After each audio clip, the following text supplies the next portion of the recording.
ਇਹਦਾ ਨਾਂ ਹੈ ਸ਼ਬਦ ਜ਼ਮਾਨੀ। ਇਹਦਾ ਨਾਂ ਹੈ ਸ਼ਬਦ ਜ਼ਮਾਨੀ, ਇਹਨੂੰ ਰੱਖਿਆ ਜਾਂਦਾ ਹੈ।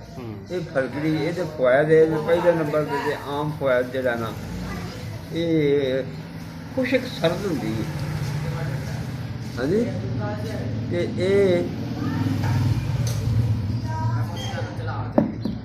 ਮਸਾਲ ਦੇ ਤੌਰ 'ਤੇ ਸਾਫ਼ ਪਾਣੀ ਲਵੋ। ਕਿਸੇ ਬੱਚੇ ਛੋਟੇ ਵੱਡੇ ਨੂੰ ਕਿਸੇ ਨੂੰ ਪਖਾਨੇ ਲੱਗੇ ਨੇ, ਉਲਟੀਆਂ ਹੁੰਦੀਆਂ ਨੇ, ਉਲਟੀਆਂ ਖਲੋਂਦੀਆਂ ਨਹੀਂ ਪਈਆਂ, ਹਾਂਜੀ, ਕਹਿ ਵਾਸਤੇ ਇਹ ਤੁਸੀਂ ਇੱਕ ਬੋਤਲ ਪਾਣੀ ਦੇ ਵਿੱਚ 2 ਮਾਸ਼ੇ ਫਰਕੜੀ ਬਰੀਕ ਕੀਤੀ ਉਹਦੇ ਵਿੱਚ ਪਾ ਦਿਓ। ਜਦੋਂ ਪਾ ਦਿਓਗੇ ਉਹਦੇ ਵਿੱਚ ਉਹਨੂੰ ਤੁਸੀਂ ਥੋੜ੍ਹਾ ਹਿਲਾਓ, ਹੱਲ ਹੋ ਗਈ ਹੈ, ਉਹ ਪਾਣੀ ਦੀ ਰੰਗਤ ਮਾਮੂਲੀ ਸਫੈਦ ਹੋ ਜਾਏਗੀ, ਮਹਿਸੂਸ ਹੋਵੇ।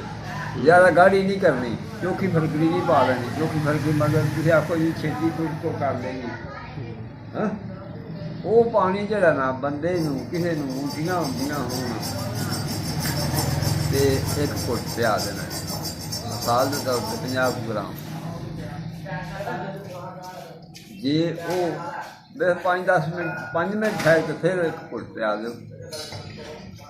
ਉਲਟੀਆਂ ਦਾ ਇਲਾਜ ਹੈ ਬਹੁਤ ਅੱਛਾ, ਜਿਹੜਾ ਬਹੁਤ ਅੱਛਾ। ਜੇਕਰ ਇੱਕ ਵਾਰ ਕਹਿ ਆ ਵੀ ਜਾਏਗੀ ਨਾ, ਤੇ ਦੂਸਰੀ ਵਾਰ ਕਹਿ ਨਹੀਂ ਆਵੇਗੀ। ਯਾਨੀ ਕਿ ਫਟਕੜੀ ਤੋਂ ਜਿਹੜਾ ਬਹੁਤ ਜ਼ਿਆਦਾ ਜਿਹੜਾ ਅੱਛਾ ਇਲਾਜ ਹੈ ਉਲਟੀਆਂ ਦਾ। ਬਿਲਕੁਲ ਸਹੀ, ਦੇਸੀ ਇਲਾਜ ਹੈ, ਮਤਲਬ ਕਿਸੇ ਕਿਸਮ ਦੀ ਦਵਾਈ ਨਹੀਂ ਹੈ, ਅਤੇ ਸਿਰਫ ਫਟਕੜੀ ਹੈ ਜਿਹਦੇ ਨਾਲ ਹਕੀਮ ਸਾਹਿਬ ਜਿਹੜੇ ਨੇ ਮਤਲਬ ਉਲਟੀਆਂ ਦਾ ਇਲਾਜ ਜਿਹੜਾ ਕਰਦੇ ਨੇ।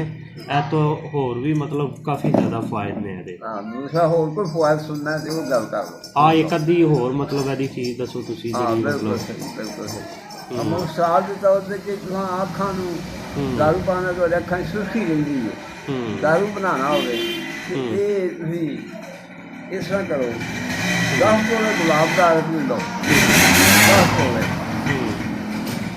ਉਹਦੇ ਵਿੱਚ ਫਰਕੜੀ ਤੁਸੀਂ ਇੱਕ ਪਾਸੇ ਪਾ ਦਿਓ,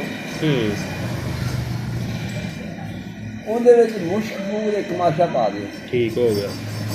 ਉਹਦੇ ਵਿੱਚ ਤੁਸੀਂ ਇੱਕ ਮਸਰਾਂ ਦੇ ਦਾਣੇ ਜਿੰਨਾ ਉਹਦੇ ਵਿੱਚ ਪਾ ਦਿਓ, ਨੀਲਾ ਸੋਥਾ।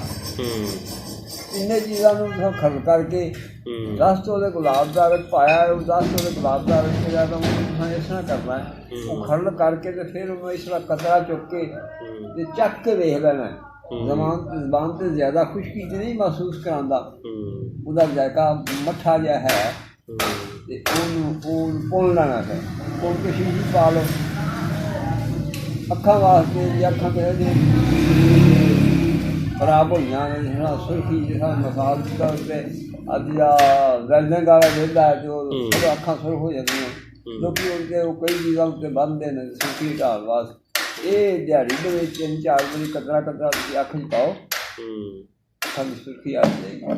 ਠੀਕ ਹੈ ਜੀ, ਅੱਖਾਂ ਦੀ ਦਰਦ ਹਟ ਜਾਏਗੀ, ਅੱਖਾਂ ਦੀ ਚੁਭਨ ਜਿਹੜੀ ਉਹ ਹਟ ਜਾਏਗੀ।